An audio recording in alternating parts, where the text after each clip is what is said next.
हर खबर पर होगी आपकी पकड़। डाउनलोड कीजिए एबीपी लाइव ऐप। बीजेपी के राष्ट्रीय अध्यक्ष जेपी नड्डा बंगाल दौरे पर हैं और आज उनके काफिले पर हमला भी हो गया है। हमारे साथ मौजूद हैं बीजेपी सांसद जगदम्बिका पाल जी। पाल साहब, राष्ट्रीय अध्यक्ष बीजेपी के बंगाल दौरे पर जाते हैं, अपने कार्यालय का उद्घाटन करते हैं, वहां पर सभाओं का आयोजित कर रहे हैं, उसी बीच में उनके काफिले पर एक हमला हो जाता है। मुझे लगता है कि बंगाल में हिंसा की पराकाष्ठा हो गई। अभी तक भारतीय जनता पार्टी के कार्यकर्ताओं के ऊपर हिंसा हो रही थी, भारतीय जनता पार्टी के कार्यकर्ताओं की हत्या हो रही थी, नेताओं की हत्या हो रही थी। अब तो आज राष्ट्रीय अध्यक्ष के भी काफिले पे हमला हो गया। राष्ट्रीय अध्यक्ष को सुरक्षा देना दायित्व है, लेकिन जिस तरह से अभिषेक बनर्जी के उनके भाई के लोकसभा के क्षेत्र में उनका आज जाने का काम था, तो उन्हें लगता था कि जैसे ये पार्लियामेंट्री डेमोक्रेसी नहीं है कि लोग अभिषेक बनर्जी के क्षेत्र में कोई जा सके। कल ही वहाँ झंडे लगाए जा रहे थे, जिस तरह से उनकी पिटाई की गई, जिस तरह से लोगों को रोका जाता है। आप देखते हैं पिछले दिनों लगातार कहीं भारतीय जनता पार्टी की रैली होती है, गाड़ियों को रोका जाता है, लोगों को बंद किया जाता है, पहले जाके हमला किया जाता है।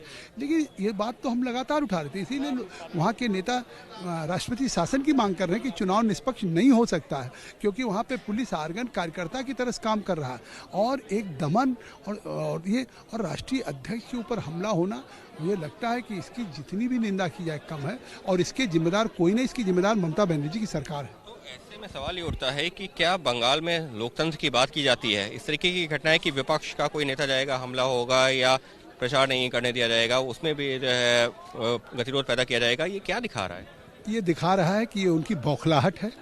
जिस तरह से लगातार अभी चुनाव हार रही थी, चाहे वो लोकसभा में सीटें, और निश्चित अब की हमारी भाजपा की सरकार वहाँ बनेगी, लेकिन अभी चुनाव नहीं हो रहा। जिस तरह से उनके जो महत्वपूर्ण और विश्वस्त मंत्रीगण उनको छोड़ के जा रहे हैं, तो इससे स्वाभाविक हो गया कि तृणमूल कांग्रेस का जहाज डूब रहा है।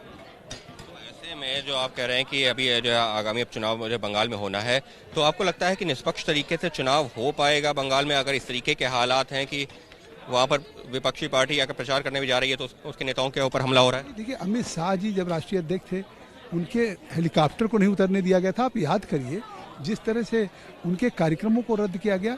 तो मुझे लगता है कि ये विधानसभा का चुनाव के लिए वो जितना भी हिंसा कर रही हैं, और जब चुनाव के पहले इस तरह की हिंसा जिसके लिए स्टेट स्पॉन्सर्ड है, जिनका काम सुरक्षा देना है, आज वो राष्ट्रीय अध्यक्ष श्री जेपी नड्डा जी के काफिले पे हमला हो, इस पर तृणमूल सरकार को शर्मसार होना चाहिए, ममता बनर्जी को कार्रवाई करनी चाहिए। लेकिन मुझे लगता है कि इसमें वो खुद इस तरह के हिंसा को प्रायोजित कर रही हैं, उकसावा दे रही हैं।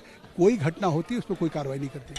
साफ तौर पर स्टेट स्पॉन्सर्ड घटना बताया है जगदम्बिका पाल ने। उनका साफ तौर पर कहना है कि जिस तरीके से बीजेपी के राष्ट्रीय अध्यक्ष के काफिले पर हमला हुआ है, वो तृणमूल सरकार की बौखलाहट को भी दिखा रहा है। कैमरा पर्सन मनोज कुमार के साथ अंकित गुप्ता, एबीपी न्यूज, दिल्ली।